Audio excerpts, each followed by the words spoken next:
श्रीरामचंद्र परब्रह्मणे नमः। श्रीगुरुभ्यो नमः। श्रीमात्रे नमः। श्रीगणेशाय नमः।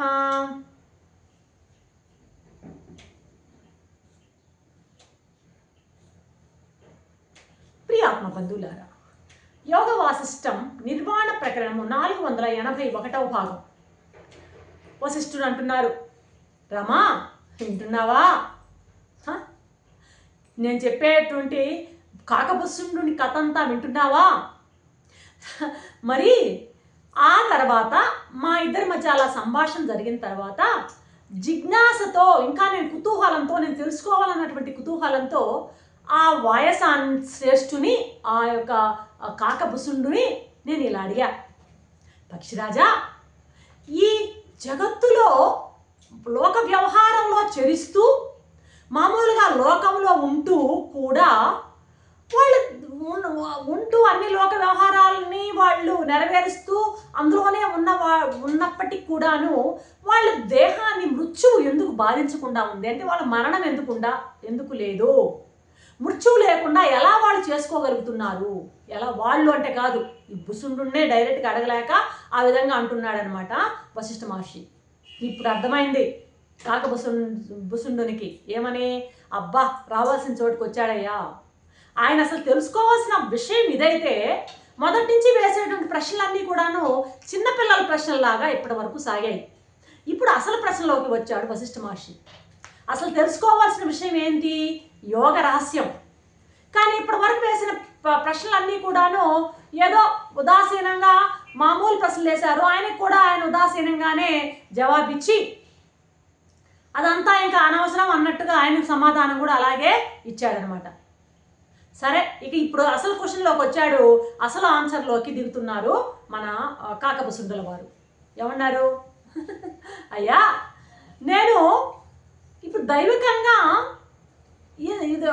ఇప్పుడు నా ప్రారంధం, ఇంతకాలం నేను నా ప్రారంధ వశాన నేను ఇంతకాలం ఉండవలసి వచ్చి ఉంటున్నాను.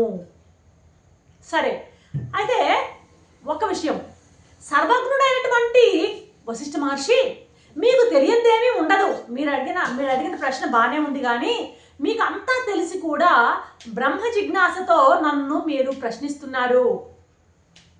ఇది ఎలా ఉందో తెలుసా మహర్షి? ప్రభువులు ఎప్పుడు కూడాను సేవకుల్ని ఏదో వాగేటట్లు చేస్తారంట, మాట్లాడేటట్లు చేస్తారంట. ఏదేదో క్వశ్చన్స్ వేసి, అది అన్నమాట ఇక్కడ అసలు రహస్యం. ఏవేవో క్వశ్చన్లు వేసి మాట్లాడేటట్లు చేసి ఆనందిస్తుంటారు ప్రభువులు. పెద్దవాళ్ళు ఎప్పుడు కూడా చిన్నవాళ్ళని ఇలా క్వశ్చన్లు వేసి ఆనందిస్తుంటారు. ఎలాగూ వీళ్ళిద్దరిలో వశిష్ఠ మహాదేవుడే గొప్ప జ్ఞానయోగి. ఈయన సమాధి యోగి, ఈయనది యోగం, ఆయనది జ్ఞానం. కాబట్టి ఆయన ఒక అడుగు పైనే ఉన్నారు. కాబట్టి ఆయన అజ్ఞానంగా వేసిన ప్రశ్నలు కావవి. ఈయన అంటున్నాడు, ప్రభువులు ఎప్పుడు కూడాను సేవకులను ఎట్లాగే ఆడిస్తుంటారు లేవయ్యా. అయినా మీరు అడిగారు కాబట్టి ఏదో నేను మీకు వివరిస్తాను. సజ్జనులైనటువంటి వాళ్ళ ఆజ్ఞని ఆదరించడమే కదా వాళ్ళ పట్ల మనం చూపేటువంటి గౌరవ మర్యాదలంటే అర్థం. ఒక వ్యక్తి పట్ల మనం గౌరవ మర్యాదలు చూపుతున్నాము అనడానికి నిదర్శనం ఏంటంటే వాళ్ళ యొక్క ఆజ్ఞలని చక్కగా నిర్వర్తించడమే కదా. కాబట్టి నేను చెప్తాను, ఒక విషయం వినవయ్యా. యోగులకు జ్ఞానులకు ఇద్దరికీ కూడా పనికి వచ్చేటువంటి మాట ఒక్కటి చెప్తాను. యోగులు అంటే సమాధి యోగులు, యోగం ద్వారా పతంజలి మార్గం అనుకోండి. జ్ఞానం అంటే జ్ఞాన మార్గం. అర్థమవుతుందా? ఈ జ్ఞానులకు యోగులకు ఇద్దరికి పనికొచ్చేటువంటి మాట ఒకటి చెప్తాను నేను. ఉన్నది ఒకే ఒక పరమపదం. అది పరమ పావనమైనది, నిర్మలమైనది. ఏ విధమైనటువంటి మాలిన్యము లేనటువంటి నిర్మలమైనటువంటి పరమ పావనమైనటువంటి పరమపదం ఒక్కటే ఉన్నది. ఈ మానవుల యొక్క మనస్సు కేవలం ఏం జరగాలంటే దానిలో లయం అవ్వాలయ్యా. ఆ బ్రహ్మపదంలో, ఆ పరమపదంలో, ఆ పరమ పావనమైనటువంటి దానిలో లయం అవ్వాలి. అలా లయం అవ్వడం అనేది యోగం ద్వారా కానీ జ్ఞానం ద్వారా కానీ ఎలాగైనా సరే లయం కావాలి. నువ్వు ఏ మార్గమైనా తీసుకో, సమాధి యోగ మార్గానైనా తీసుకో, లేకపోతే జ్ఞాన మార్గం అయినా తీసుకో. ఏం కావాలంటే చిత్తం లయం కావాలి. దేంట్లో? జ్ఞానంలో. ఆత్మలు, ప్రత్యేగాత్మలో ఆ మనసు అనేది వెళ్ళి అలాగా కూర్చుండిపోవాలి. మనసు ఆ జ్ఞానంలో లయం కావాలి. అంటే ఏంది? ఆ నిర్వికల్పం, ఆ మనసు నిర్వికల్పం చేసుకోవడమే, నిర్విశేషం చేసుకోవడం, నిర్వికల్పం చేసుకోవడమే లయం కావడం అంటే. వికల్పాలేవి, ఆలోచనలేవి, వృత్తులేవి, వాసనలేవి లేకుండా చేసుకోవడమే అనమాట. అది జరగాలి. దానికి నువ్వు ఏ మార్గమైనా తీసుకో, doesn't matter, whatever it be, you can choose as per your own wish or will, whatever it. Okay, నీకు ఏది బాగా అనుకూలమైతే దాన్ని పట్టుకో. కానీ కావాల్సింది ఏంటంటే మనోలయం, మనసు లయం అవ్వాలి. అది యోగం ద్వారా కానీ ఎలాగైనా సరే మనోలయం కావాలి. అటువంటి వాడిని, మనసుని లయం చేసుకున్న వాడి మృత్యువు ఏమీ చేయలేదు. ఎప్పుడైతే వాడి మనసు అమనస్కం అవుతుందో, మనసు లేని స్థితికి వాడు చేరతాడో, వాడికి అసలు మృత్యువు వాడిని బాధించదయ్యా. నన్ను అడిగాడు కదా, ఏంటి మృత్యువుని వీళ్ళు ఎలాగా దీన్ని మృత్యువుని తప్పించుకుంటున్నారని అడిగాడు కదా. కాబట్టి మనసు లయమైన వాడిని మృత్యువు ఏం చేయలేదు.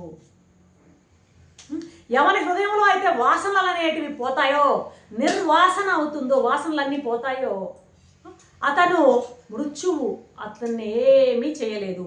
అతని దరిదాపులోకి మృత్యువు రాదు. అయితే కాబట్టి నేను చెప్పేది ఒకటే, ఏంటది? ఆత్మ చింత.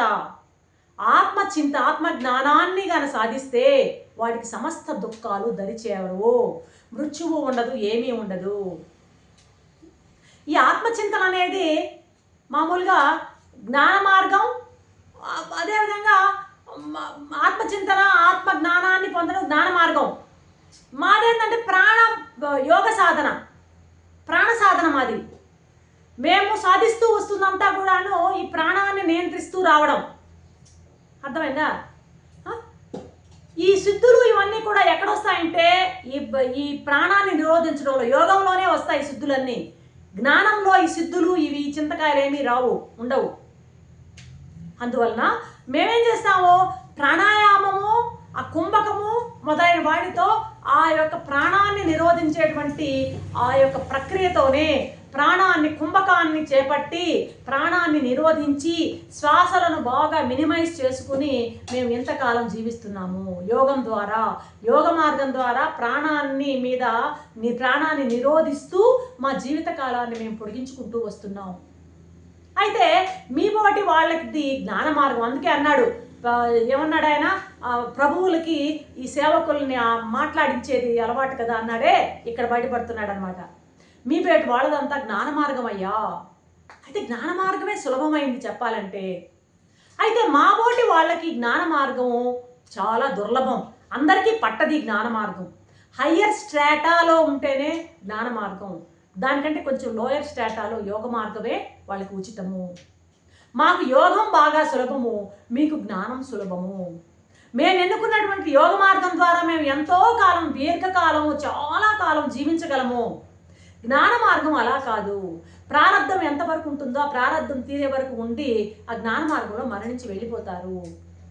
యోగులమైనటువంటి మేమేం చేస్తాం? ప్రారంధాన్ని కూడా పొడిగించుకోగలం మేము మా యొక్క సిద్ధులతో. కాబట్టి మామూలు సామాన్యమైనటువంటి బుద్ధి కల వాళ్ళకి జ్ఞాన మార్గం అంత సులభం కాదయ్యా, సులభంగా సిద్ధించదు జ్ఞాన మార్గం. కాబట్టి ఆ జ్ఞాన మార్గం మా వల్ల కాదు. కాబట్టి దాన్ని మాకు అది సులభం కాదు. కాబట్టి దానికంటే కింద లెవెల్లో ఉన్నటువంటి యోగాన్ని మేము పట్టుకున్నాం. మాదంతా ప్రాణచింత, జ్ఞానచింత కాదు. అయితే దీనిలో కూడా దుఃఖాలు అయితే ఉండవు, ఎంతకాలమైనా కూడాను జీవిస్తూ ఉండొచ్చు. అలాంటి ప్రాణచింత అనేది మేము ఆ ప్రాణాన్ని మేము అదుపులో పెట్టుకుని నిరోధించి మేము జీవితాన్ని బాగా దీర్ఘకాలం పొడిగించుకుని మేము ఉండగలము. మాకు ఇక్కడ కూడా దుఃఖాలు అనేవి ఏమి మాకు ఉండవు. ఇటువంటి పద్ధతిలో మేము ఇంతకాలం మేము ఉన్నాము. ఇందులో మేము నిష్ణాతులమయ్యాము. మీలా మీలా జ్ఞానులం కాము. ఆ మార్గం మాకు సులభం కాదు, అది మేము చేపట్టలేము. కాబట్టి మునీంద్ర, అపాయం లేనిది, సర్వోత్తమైనది, మహోన్నతమైనది అయినటువంటి అద్వైత దృష్టి ఒక్కటే జ్ఞానాలన్నిటిలోకి మేలైనది. మీరు ఎన్నుకున్నటువంటి జ్ఞాన మార్గమే మేలైనది, అద్వైత మార్గమే లేనది. రెండు లేదు, ఉన్నది ఒకటే అన్నటువంటి ఆ జ్ఞానం వైపు నడవడమే మీరు చేపట్టిన జ్ఞాన మార్గం, అదే గొప్పది. ఆత్మచింతన అనేది, ఆత్మజ్ఞానం అనేది, జ్ఞాన మార్గం అనేది సకల దుఃఖాలని అంతం చేస్తుంది. ఎప్పటి నుంచో ఎంతో కాలంగా పట్టి పీడిస్తున్నటువంటి స్వప్నం లాంటి సంసార భ్రమను ఆ జ్ఞాన మార్గమే, ఆ జ్ఞానమే తొలగిస్తుంది. సమస్త దుఃఖాలను, దుశ్చింతలను, అనర్థాలను ఆ జ్ఞానం అనేది నశింపజేస్తుంది వశిష్ఠ మహర్షి అంటూ ముగిస్తున్నారు కాకభుసుండుల వారు. రేపటి ఎపిసోడ్లో ఏం చెప్తారో చూద్దాం. అంతవరకు సెలవు. సర్వం శ్రీరామచంద్ర.